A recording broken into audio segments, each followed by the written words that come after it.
उमात्मा त्वं गिरिजामती सहचरा प्राणा शरीरं ग्रह पूजा ते विषयोग भोग रचना निद्रा समाधि स्थिति संचारापदयोपदक्षण विधि स्तोत्राणि सर्वा गिरौ यत् यत् कर्म करोमि तत्तत् अखिलम शंभो तवाराधनम। नमस्कार, स्वागत है आपका आचार्यवाणी में। मैं आचार्य डॉक्टर विक्रमादित्य आपके साथ हूँ और आज का विषय हमारा है वृश्चिक राशि वालों के लिए सितंबर के मध्य भाग में राशिफल में क्या कुछ लिखा है, क्या कुछ आपके साथ होने के योग है और कैसे आप अपने भविष्य को उज्ज्वलता की तरफ ले जा सकते हैं, अपने समय को बदलाव की तरफ कैसे ले जा सकते हैं। सबसे पहले हमें समझ लेना चाहिए ग्रह नक्षत्रों के अनुसार से हमारे जीवन में राशि के हिसाब से क्या कुछ होने के प्रभाव हैं। देखिए, सितंबर का जो मध्य भाग है उसके अंदर कई ग्रहों का परिवर्तन होने का योग चल रहा है।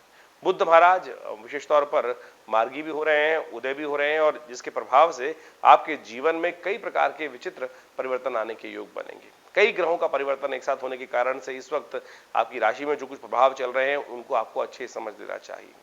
देखिए, सितंबर के महीने में विशेष तौर पर दो विशेष प्रकार के योग बन रहे हैं। यदि हम इस भाद्रपद मास की हम बात करें, भाद्रपद मास में विशेष तौर पर शुक्र का और बृहस्पति का वारों के हिसाब से बात करें तो 5-5 वारों का संयोग बन रहा है। और जो शुक्र 5 जब होते हैं तो कहा जाता है शुक्रवार 5 जिस मास में पड़ते हैं उसमें समृद्धि के योग बनते हैं, लेकिन बृहस्पतिवार जब 5 पड़ जाते हैं तब कुछ ना कुछ उठा पटक अशांति का वातावरण भी बन जाता है। तो यानी दोनों प्रकार के योग ज्योतिष के दृष्टिकोण से बनते दिखाई दे रहे हैं यदि सामान्य तौर पे बात करें तो। सबसे पहले हम राशिफल के अनुसार से बात कर लेते हैं। वृश्चिक राशि वालों के लिए कैसा रहेगा 11 तारीख का समय। 11 तारीख का पंचांग क्या कहता है वो भी समझ लीजिए। ये देखिए, भाद्रपद मास का कृष्ण पक्ष चल रहा है और 11 सितंबर को द्वादशी तिथि है, सोमवार का अवसर है और चंद्रमा कर्क राशि में चल रहे हैं। उस दिन गोवत्स द्वादशी है। हमारे यहाँ भारतीय संस्कृति में विशेष तौर पर हर तिथि में कुछ ना कुछ शुभ संयोग भारतीय संस्कृति कथाओं के माध्यम से आता ही रहता है और वो सब के सब हमारे जीवन में कल्याण का मार्ग प्रशस्त करते हैं। कहा जाता है गोवत्स द्वादशी के दिन गाय का दूध का सेवन, गाय के दही का सेवन, गाय के पदार्थों का सेवन निषेध कहा गया है शास्त्र के अंदर। उस दिन कहा जाता है कि भैंस का ही दूध इत्यादि सबका सेवन करना ही प्रशस्त कहा गया है। गाय के दूध इत्यादि का दान करना चाहिए, घी का दान करना चाहिए, उससे कल्याण के मार्ग प्रशस्त होते हैं। गौवत्स का विशेष तौर पर जितना भी गाय का दूध इत्यादि है वो गोवत्स को ही समर्पित करना चाहिए उस दिन, यानी गाय के बछड़े को ही समर्पित करना चाहिए। ये सुंदर संस्कृति है। यहाँ पर एक बात मुझे और याद आ गई। कई लोग कहते हैं कि कई लोगों ने कहा कि भाई गाय को भारतीय संस्कृति के अंदर स्थान दिया गया लेकिन भैंस हमारी संस्कृति में नहीं है। अरे, अनादिकाल से भारतीय संस्कृति के अलावा था ही क्या इस संसार में।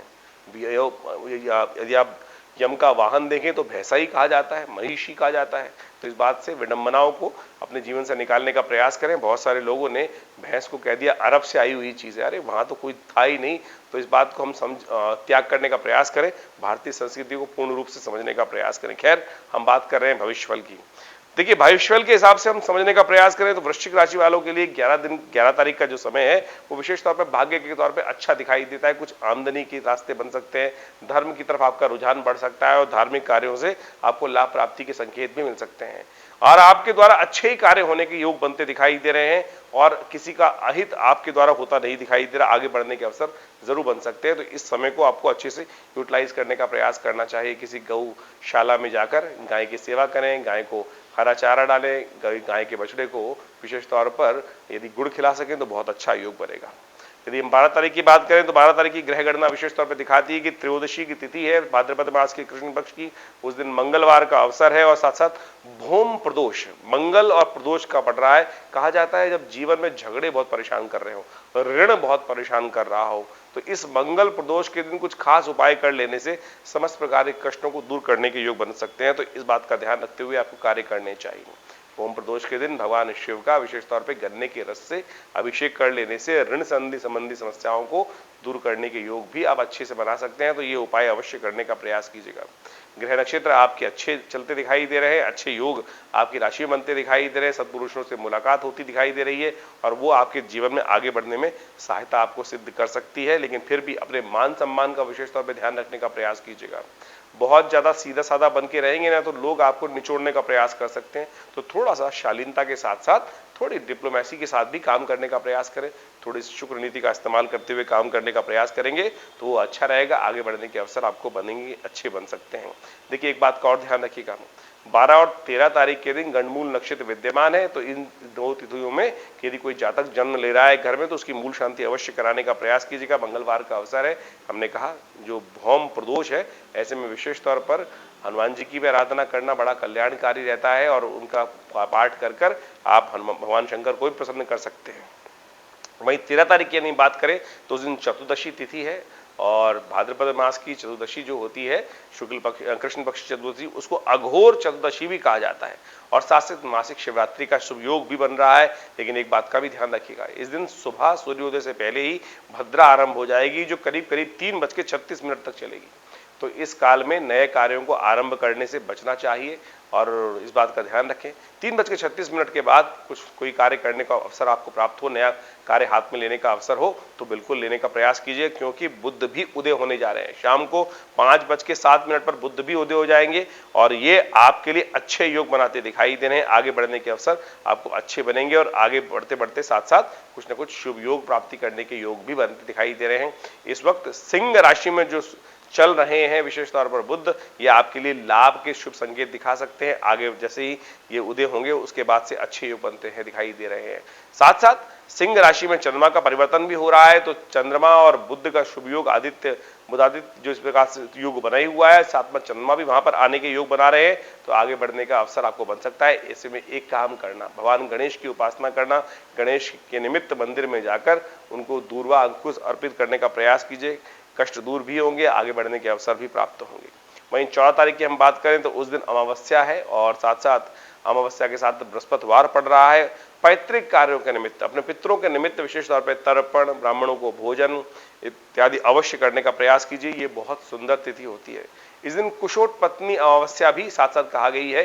कहा जाता है कि पूरे वर्ष ओम हुम फट इस मंत्र का उच्चारण करते हुए कुशा को उखाड़ के रख लेना चाहिए। पूरे वर्ष जो भी कार्यों में कुशा का, भारतीय संस्कृति में हर चीज में कुशा का आवश्यकता रखती रहती है और बिना कुशा के तो कोई भी कार्य, शुभ कार्य पूर्ण नहीं माना जाता। तो इसलिए इसी दिन एक वर्ष साल में कहा गया है कि एक दिन खाली जब कुशा को उखाड़ के रख लेना चाहिए और उस अभिमंत्रित कुशा के द्वारा ही कोई शुभ कार्य करने से उसकी पवित्रता बनी रहती है और उसका पूर्ण शुभ लाभ भी प्राप्ति के अवसर बन जाते हैं। ऐसे ब्राह्मणों को भोजन कराना, गरीबों को भोजन कराना, ये बड़े सुंदर कार्य हैं, इनको अवश्य करने का प्रयास कीजिए। और साथ साथ अपने पितरों के निमित्त यदि कोई जिनको विशेष तौर पर उनके तर्पण कार्य, उनके निमित्त भोजन करना, पितृदोष से पितृ ऋण से मुक्ति प्राप्त करने के लिए बड़ी सुंदर तिथि रहती है, तो इस दिन अवश्य करने का आपको ये सब कार्य करने चाहिए। यदि हम भविष्यफल की बात करें तो इस दिन ग्रह योग के अनुसार से वृश्चिक राशि वालों के लिए जो योग बन रहा है वो अच्छा दिखाई देता है, लेकिन साथ साथ कुछ मनोमस्तिष्क में अशांति का वातावरण भी बन सकता है। सबसे पहले तो आपको एक बात का ध्यान रखना है कि अपने कार्यों को करते हुए अपने अंदर विश्वास जगा के रखने की जरूरत है। देखिए शनि और सूर्य की परस्पर विरोध चल रहा है और शनि के समक्ष ही इस वक्त चंद्रमा का योग भी बन गया है, तो एक बात का ध्यान रखिएगा, क्योंकि अमावस्या के दिन सूर्य चंद्रमा की युक्ति बन जाती है और दोनों के दोनों शनि के बिल्कुल सामने चल रहे हैं, तो शनि उन सब पर दुष्प्रभाव डालने का प्रयास कर रहे हैं। तो ऐसे में जिद को परित्याग करने का प्रयास करना चाहिए, मन में कहीं भी उदासीनता न लाने का प्रयास कीजिए। ऐसे में दूध का दान करना आपके लिए बड़ा अच्छा रहेगा। खीर बनाकर किसी गरीब को खिलाना, ब्राह्मण को खिलाना, ये बड़ा अच्छा योग है, इसके द्वारा आप कष्टों को दूर करने का योग बना सकते हैं। 15 तारीख यदि हम बात करें तो 15 तारीख को अमावस्या की शुभ तिथि पड़ रही है, लेकिन अमावस्या जो है वो केवल 2 घड़ी के लिए विद्यमान है, उसके बाद भाद्रपद मास की शुक्ल पक्ष की प्रतिपदा आरंभ हो जाएगी। ऐसे में ग्रहों का योगायोग के साथ साथ पंचांग ये बताता है कि शुक्रवार का अवसर, साथ साथ अमावस्या की तिथि, दैव कार्यों के निमित्त अमावस्या के कार्य आप शुभ कर सकते हैं। गायत्री का जप कर कर अपने दिन का आरंभ करें, भगवान सूर्य को अर्घ्य देकर अपने दिन का आरंभ करें और दैविक कार्यों में भगवान के प्रति दैव तर्पण भी हमारे भारतीय संस्कृति में कहा गया, जैसे पितृ तर्पण किया जाता है, इसी प्रकार से देव ऋषि इत्यादि का तर्पण भी शास्त्र के अनुसार से वर्णित है। तो देवताओं के लिए सुबह सुबह उठकर भगवान सूर्य को आगे एक हाथ में विशेष तौर पर लोटा लेकर तांबे के अंदर जैसे अर्घ देते हैं, उसी प्रकार से उनको जल देने का प्रयास कीजिए। ये सुंदर कार्य करने से आपके कष्ट दूर होंगे, जीवन में कीर्ति की वृद्धि के योग बन जाएंगे।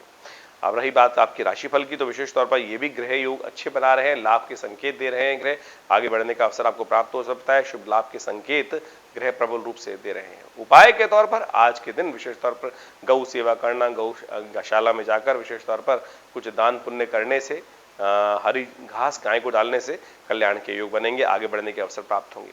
वहीं 16 तारीख की यदि बात करें तो उस दिन विशेष तौर पर भाद्रपद मास की शुक्ल पक्ष की प्रतिपदा है और साथ साथ शनिवार का अवसर है, और इस दिन बड़े सुंदर तरीके से बुध उदय हो चुके हैं और मार्गी भी हो रहे हैं। बुद्ध के मार्गी होने से विशेष तौर पर कई प्रकार के लाभ के योग आपकी राशि में बनते दिखाई दे रहे हैं। आगे बढ़ने के अवसर आपको बहुत सुंदर तरीके से बन सकते हैं।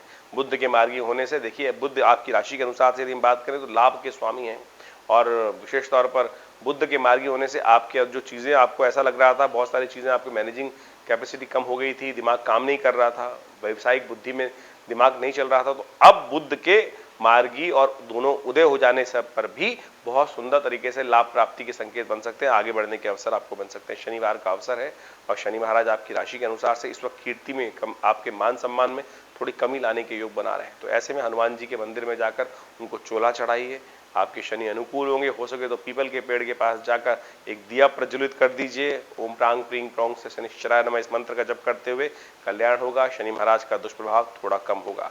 बात कर लेते हैं आगे राशि के अनुसार से। तो अब हम 17 तारीख की बात करने जा रहे हैं। 17 तारीख को द्वितीया तिथि है, रविवार का अवसर है, और ये रविवार बहुत विशेष है। इसमें इस कारण से विशेष है क्योंकि इस दिन संक्रांति का योग पड़ रहा है और कन्या संक्रांति का योग बन रहा है। सूर्य महाराज जो है विशेष तौर पे करीब करीब 1:30 बजे दोपहर को अपनी राशि का परिवर्तन करेंगे। सिंह राशि से निकलकर वो कन्या राशि में प्रवेश करने जा रहे हैं, और कन्या राशि में प्रवेश रविवार के दिन ये जब संक्रांति पड़ती है तो हृदय नाम का योग बन जाता है। कहा जाता है कि हृदय नाम का जब योग बना हो तो सूर्य के तमाम दोषों को दूर करने के लिए, क्रोध पर विजय प्राप्त करने के लिए भगवान सूर्य को अर्घ देना चाहिए, गायत्री का जप करना चाहिए, और इन उपायों को कर आप समस्त प्रकार से अपने कष्टों को दूर कर सकते हैं। और सूर्य बहुत सुंदर तरीके से परिवर्तन की तरफ जा रहे हैं और आपके लिए लाभ के संकेत देंगे, लेकिन संतान के लिए थोड़ा भारी पड़ सकते हैं। तो विशेष तौर पर इस बात का ध्यान रखते हुए कार्य करना है कि संतान का थोड़ा ध्यान रखते हुए कार्य करें, तो ये आपके लिए अच्छा रहेगा। वैसे हम अलग से वीडियो सूर्य के ऊपर बनाएंगे आपके लिए, तो वो भी आप समझ लीजिएगा कैसा रहेगा। तो इसके दिन विशेष तौर पर आपको जो उपाय करना है वो नोट कर लीजिए, क्या उपाय आपके लिए बहुत जरूरी है। देखिए, इस दिन विशेष तौर पर आप नमक का त्याग करें और किसी देव स्थल में जाकर नमक का दान करने से आपके कष्ट और कम होंगे और जीवन में आगे बढ़ने के अवसर प्राप्त हो सकते हैं। वही हम बात कर ले अब 18 तारीख की। तो 18 तारीख को भाद्रपद मास के शुक्ल पक्ष की तृतीया तिथि है, और तृतीया तिथि के साथ साथ सोमवार का शुभ अवसर पड़ रहा है। इस दिन वराह भगवान की जयंती है। ग्रह थोड़े भारी चल रहे हैं, आपके जुर्माने होने के योग दिखाई देते हैं। चंद्रमा का परिवर्तन रात को करीब करीब 12 बजे के आसपास तुला राशि में हो चुका है, और तुला राशि में जाने के कारण से चंद्रमा आपके द्वादशवें भाव में चले गए हैं, और ये द्वादशवें भाव में जाकर थोड़े खर्चे बढ़ाने के योग दिखाई दे रहे हैं। तो इसलिए जो भी कार्य कर रहे हैं उसमें थोड़ा सा अपने खर्चों का ध्यान रखते हुए कार्य करना बहुत जरूरी है। वराह भगवान की जयंती भारतीय संस्कृति के अनुसार से इस दिन बताई जाती है। तो उस दिन भगवान वराह के निमित्त पूजन करें, भगवान विष्णु की आराधना करें, और विशेष तौर पर ब्राह्मणों की सेवा करें, और ये कल्याणकारी योग बनेंगे। आगे बढ़ने के अवसर आपको प्राप्त हो सकते हैं। इस कारण से इन उपायों को अवश्य करने का प्रयास कीजिए। वही 19 तारीख की यदि हम बात करें तो उस दिन सुंदर तिथि है, बहुत गणेश चतुर्थी है उस दिन। साथ साथ इस दिन कई पर्वों को विशेष तौर पर भारतीय संस्कृति में बताया जाता है। योग भी बड़ा सुंदर बन रहा है। 19 तारीख को चतुर्थी है भाद्रपद मास के शुक्ल पक्ष की, और साथ साथ मंगलवार का अवसर भी पड़ रहा है। तो मंगलवार और चतुर्थी का संयोग अंगारक चतुर्थी का योग बना देता है, यानी मंगल का जन्मोत्सव। ये कहा जाता है कि इस शुभ योग में मंगल का ही उद्भव हुआ था, और साथ साथ उस दिन गणेश चतुर्थी भी है। भगवान गणेश का प्रादुर्भाव भी उसी दिन माना जाता है। तो और साथ साथ उस दिन विशेष तौर पर मेरी बात करें तो कलंक चतुर्थी भी रहती है। इस दिन चंद्र दर्शन करने से दोष लगता है, और कहा जाता है कि इस दिन चंद्र दर्शन जो कर लेते हैं उन पर बिना कारण, बिना कुछ अशुभ गलत कार्य पे जय गए हुए भी कोई ना कोई कलंक माथे पर लग जाता है। तो इसलिए चंद्र दर्शन करने से उस दिन बचना चाहिए। भारतीय संस्कृति में बड़े सुंदर तरीके से इस उत्सव को पत्थर चौथ के नाम से भी बनाया। तो कहा जाता है कि पुराने जमाने में लोग पत्थर मारते थे घर के बाहर, कि लोग बाहर नहाने के लिए पत्थर पड़ रहे होते थे। ये केवल भाव ये था, पत्थर इसलिए चलाए जाते थे पत्थर चौथ का, कि भाई बाहर मत निकलो, गलती से बाहर चंद्रमा यदि सामने दिखाई दे गया, माथे लग गया, तो उस दिन कलंक लग जाएगा। कहा जाता है भगवान कृष्ण ने भी चंद्रमा का दर्शन चौथ के चांद का दर्शन कर लिया था, और उस चौथ के चांद के दर्शन के कारण से उन पर मणि को चुराने का आरोप भी लग गया था। यानी परमात्मा भी इस सृष्टि के नियम से नहीं बच सकते। स्वयंभू साक्षात परमात्मा भी नहीं बच सकते, तो हम क्यों इस बात पर नहीं ध्यान देते हैं। तो कोशिश करें, इसलिए भारतीय संस्कृति में इन सब रीतियों को बहुत सुंदर तरीके से समझकर उनको समझाने के लिए और आपके जीवन में उत्थान के निमित्त रास्ता बनाया गया। तो इन सबको आपको समझने का प्रयास करना चाहिए। देखिए, आपकी राशि के अनुसार से समय थोड़ा भारी चल रहा है, खर्चे बढ़ने के योग दिखाई देते हैं, तो ऐसे में ध्यान रखते हुए कार्य करने का प्रयास कीजिएगा।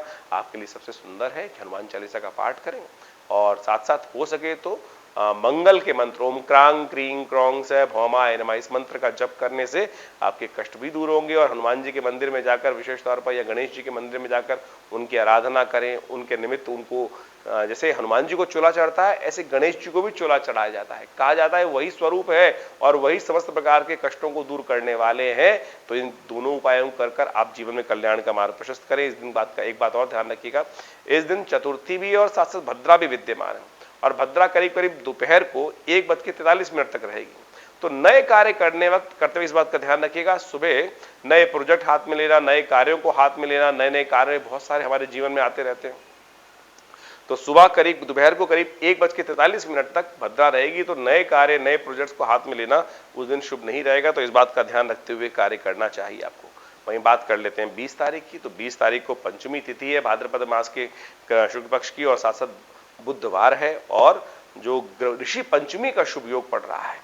महान ऋषियों के समस्त इस दिन ऋषि पंचमी को कहा जाता है कि मुनि जन इत्यादि का पूजन, उनका आशीर्वाद अवश्य लेने का प्रयास करना चाहिए। ग्रहों का परिवर्तन होने का योग बनेगा और आपके जीवन में भी परिवर्तन आने का योग बनेगा।